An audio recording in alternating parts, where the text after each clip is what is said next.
Welcome, this is AiHEADHUNTER and I'm gonna play a PvZ match against the dude that call himself SlayersZen. I actually don't think it's someone from Slayers. It's a fake. Because, Slayers doesn't have any player named Zen. And even though he played really good, I think, wasn't the Korean Slayers level. So, it doesn't matter. The game is useful, I think. Unfortunately, it's another 2-base timing, but I think it's really nice. And the interesting thing is that at the first attempt I failed, but I managed to do the thing I'm gonna do again. And it's something that happens really often. You can go into some game with a plan, like I'm gonna force field his ramp, or I'm gonna do immortal sentry all in. I'm gonna do this and that, and something unpredictable happens, and you have to change your plan, and you find yourself behind because you find yourself in position when you're like, well, I can do that right now, but what else can I do? And sometimes you follow up with a cheese, sometimes you follow up with DTs, or you try to expand, but you're already behind and you don't know what to do. But this situation was like, I stick to the plan, and I gave this move, I'm gonna make another chance, and it will work. So maybe you remember in some previous videos against Eclipsia Elvis, I was talking about force fielding the ramp with sentries in War Prism and blinking with blink stalkers from below to the zerg's main, and it was on Shakuras, and I said that it's possible to do this on Ohana, and this will be something similar. So I was I was able to make a 16 before Forge, because his pool didn't start before 2-minute mark, something that you should watch. If the pool is earlier than at exactly 2:00, you should start Forge before Nexus. Then you need to block his natural, and you have to put a pylon there if you skipping the Forge, because you need to slow down the links. If you don't block the natural and the links are able to go straight into your main, your cannon won't be up in time. So that's something you have to do. And also it's good to block his turret somehow. I like to fight the drone first at his natural, take 20 damage, then build a pylon and go at his turret. And in meantime, my shields regenerate, but the drone doesn't regenerate that much, so I can fight the drone again and win the battle at his turret. And basically, I don't need to make pylon at his turret, and I just block it with the probe. So that's something I like to do. And thanks to this, I was able to slow down the links. He had to destroy the pylon first, and I could, make Nexus before Forge. What is interesting, that I made 2 guesses at my natural. I was saying in my previous videos that that's also something I like to do against Zerg, to take my guesses randomly, because Zergs tend to scout in certain timings for your second guesses at your natural, and they already know what you're gonna do, or better to say, what you're not gonna do. Because if you take your guesses at 6:30, that's like the standard timing. If you go like Immortal Sentry or Blink or something, they already know you're not gonna play, for example, 7-gate, or even that you're not gonna play 6-gate, because 4-gate. Sorry, 4-gate. Because if you play 4-gate, you usually take the guesses a little bit later. So by taking my guess randomly, I forced the Zerg to scout differently, or I mess up his scouting entirely.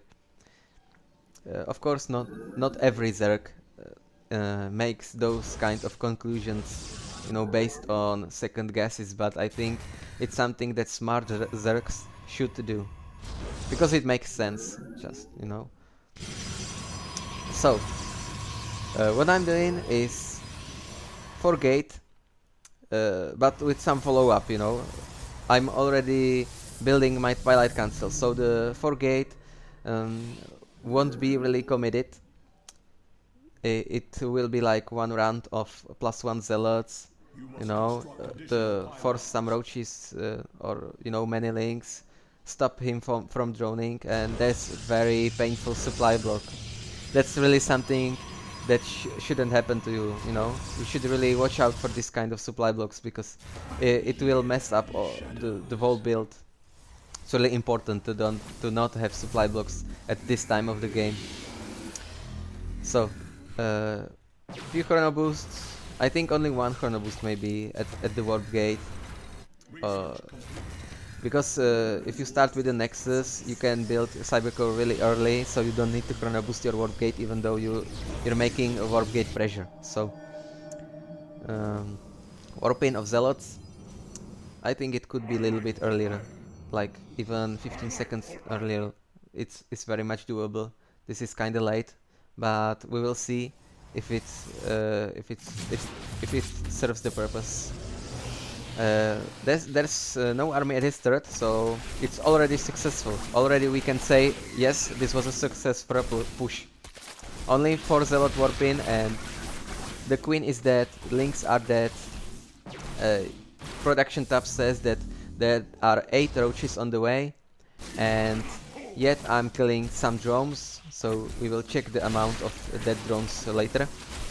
And in meantime, I have +2 on the way, I have blink on the way, and I have 3 additional gateways on the way, and of course the robo is already up, and you know, War Prism on the way. And I think very successful for gate. You know, it wasn't committed, it was only few zealots, but the damage was there. I think he didn't expect it because I didn't make a really forward pylon. Like, the pylon was far away, so he didn't see any pylon nearby, so he didn't expect this. And we can check that I killed, wow, 11 drones, so really successful. The mining, he's only at, well, now he's at 60, but still big difference, and I would say huge success. Right now, 4 sentries in War Prism. In meantime, I warp my units, you know, somewhere on the field. It's not good to warp in the units in your main, because then you won't reach his main in time. You need to warp yourself somewhere on the map, so you are there in time. And but his army is in the main, and that's something, you know, that's really good from him, because this attack probably will fail. I'm warping additional round of stalkers, and I'm blinking, loading sentries into War Prism to save them. But still, with the drones, he will be able to survive. And even though I did significant amount of damage, it's not enough, because from me it's a 2 base all-in, and to kill additional 10 drones and you know, a big chunk of his army is still not enough, because I need to win here. It's not enough to make damage, I need to win the game. But it won't be possible at this moment, because you know, with the additional roaches that he made from his hatcheries in his main. I'm not sure if there's also a macro hatchery in his main. He was able to defend, and I'm 30 supply behind. We can check the income tab.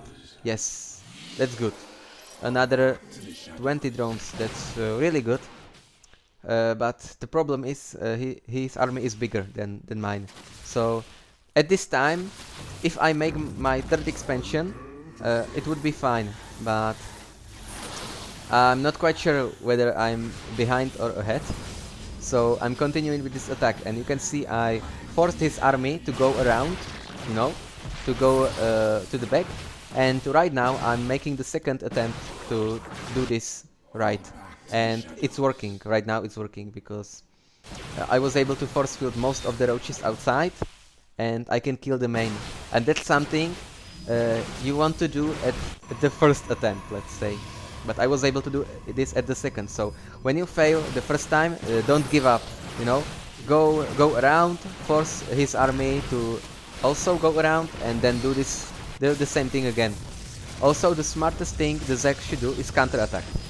So you could see that the moment I saw his army move out, the moment I saw that the roaches are not pushing the ramp and waiting for another force field, I made additional cannons and warped some sentries in main. That's the most important, because the cannons itself, you know, won't defend against that many roaches.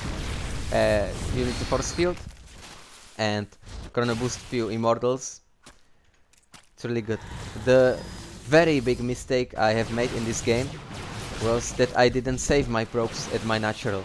Obviously, if I sent my probes somewhere on the map, he would be able to kill them anyway. But I think there was a time to send the probes in my main. I was feeling greedy. I wanted to mine as many minerals as I could from the expansion before I saved the probes, but it resulted in all probes dead. And right now, a little bit of fail force field, and this doesn't look really good because all the roaches were able to get inside, and I lost all my sentries, and only few blink stalkers survived.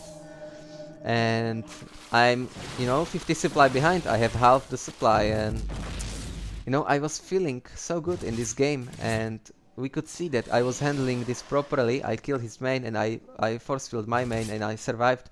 But just the miss force field on his ramp completely changed the game again. You know, I was basically winning, but now I'm losing. I feel like I'm losing, because if we check the income tab, he has more drones, and most importantly, he has 2 bases against 1. You know, if you're 2 base against 3 baser, it's you know, it's kinda okay. It's like 33% you're behind, but this is 50%. This is, or you know, depends how you think about it. It might be like double the amount of bases, so it's like 100%, or you know, let's not get into this, but you can see that 10 workers and 1 base up. A really bad situation. Just missed force field and really screwed the whole game for me. So what can I do right now? My advantage is the tech. It's not very obvious thing, because you might say like, what kind of tech? But sentries and immortals are really enough against roaches. There's a big chance that he won't have any infestors, or you know, mutalisk even, or anything basically, because he lost his lair. He has to remake his lair, and he probably wanna remake his main again and drone up, and you know, there's like no way he's gonna make infestation pit now that I can attack at any moment. So fighting roaches really good with mass sentries. You know, there's no such thing like too many sentries. You can't have too many sentries against roaches. You know, even 20 sentries are fine against roaches. You just don't have to lose them. But what is the important thing? I have to use them properly. One miss with the force field, 1 flank the roaches, and my army is dead. Because 4 immortals and many sentries are fine, but there are not really the support units. You know, you can see only 6 stalkers and not enough income to warp many units. So I need to make perfect force fields. I always need to capture a little bit chunk of his army, and those are the most important force fields. I trapped like, how many? 12? Maybe 15 roaches, almost for free. I lost like maybe 1 sentry, and this is incredibly cost-effective fight, and I'm gonna win. Even though I was like 60 supply behind. He had 140 supply, but immortal sentry and perfect force field.